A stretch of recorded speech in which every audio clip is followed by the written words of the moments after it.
Abraca braca, abraca braca braca, abraca braca braca.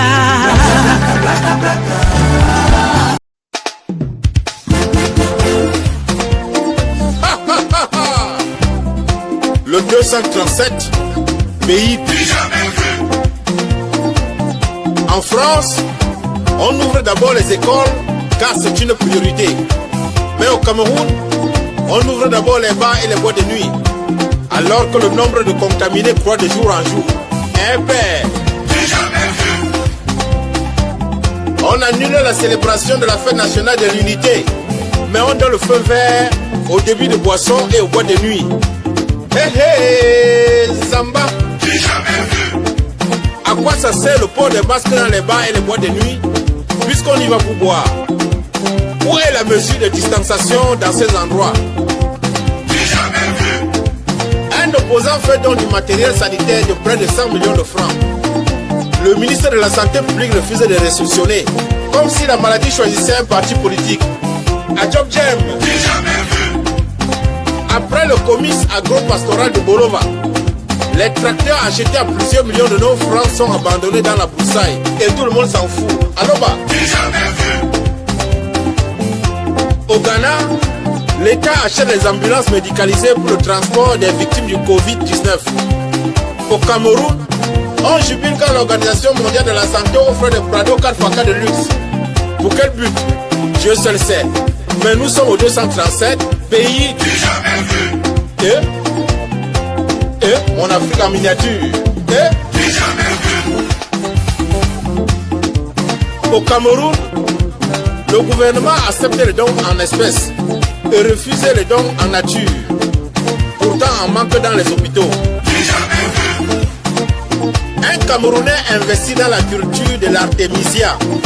Cette plante qui soigne le paludisme et qui vient d'être utilisée par les chercheurs malgaches pour fabriquer le Covid Organics, médicament contre la pandémie mondiale coronavirus.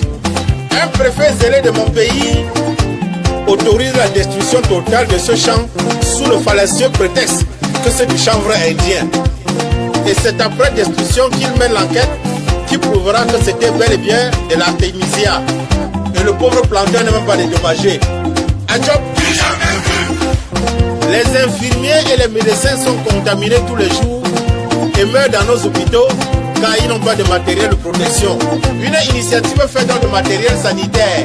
Le ministre de la Santé publique refuse lui carrément de prendre pour leur distribuer. Un ministre menace les radios et télévisions privées pour avoir parlé du massacre des civils en Gargou par l'armée nationale. Le gouvernement crée une commission d'enquête qui prouve que c'est bel et bien l'armée qui a commis ces crimes. Il ne prend pas la peine de revenir s'excuser auprès de ces médias. Le seul pays au monde où tous les ministres des différents postes et directeurs de sociétés d'État sont en prison pour détournement de deniers publics et dont personne ne ramasse le délit. Yes, papa. Qu'est-ce qui peut empêcher ceux qui les remplacent de détourner eux aussi? À titre d'exemple, on a vu des fonctionnaires surfacturer un sac de ciment qui coûte au taux 4 500 à 16 000 francs et un camion de sable à 700 000 francs pour ne même pas livrer les travaux dans les délais. Et ils sont restés impunis à leur poste. Mama, yosh, yosh, yish, wallahi.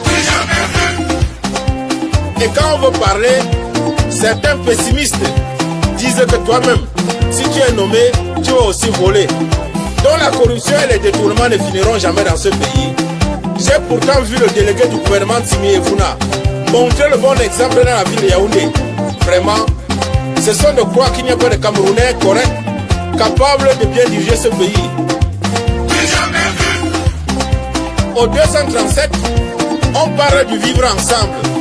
Mais on paye certains citoyens pour créer des faux profils Facebook avec des noms d'une autre tribu pour insulter, calomnier et stigmatiser d'autres tribus, juste pour faire croire qu'un parti d'opposition est essentiellement tribal. Et ces citoyens jouent à ce jeu dangereux, oubliant qu'ils sont en train de cultiver le genre de haine qui a détruit le Rwanda. Et que si le pays s'enflamme, ceux qui les manipulent vont les abandonner et s'expatrier. C'est mes frères du 237. Hein? Au 237, on portait des camions chargés de quelques seaux en plastique, quelques cartons d'huile de friture et de savon, qui ne peuvent même pas faire le plein d'un tricycle. Pourtant, le chef de l'État a offert près de 2 milliards pour acheter les dons et offrir dans les différentes régions du pays. Comme toujours, ils ont tout détourné.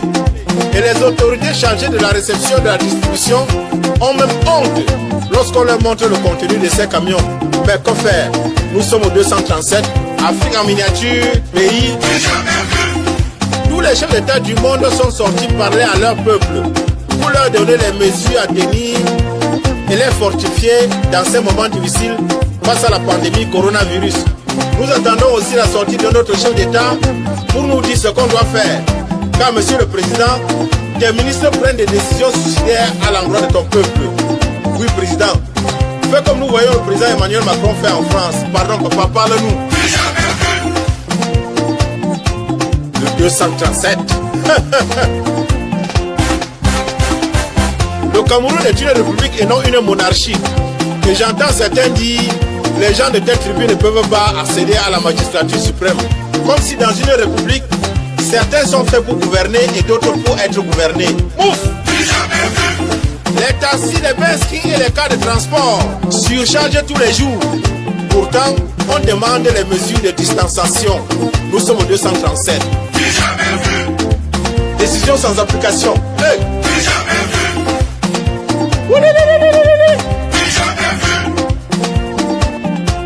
Hey!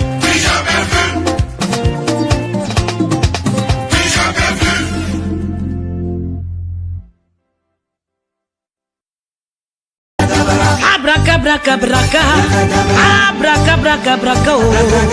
Abracabra,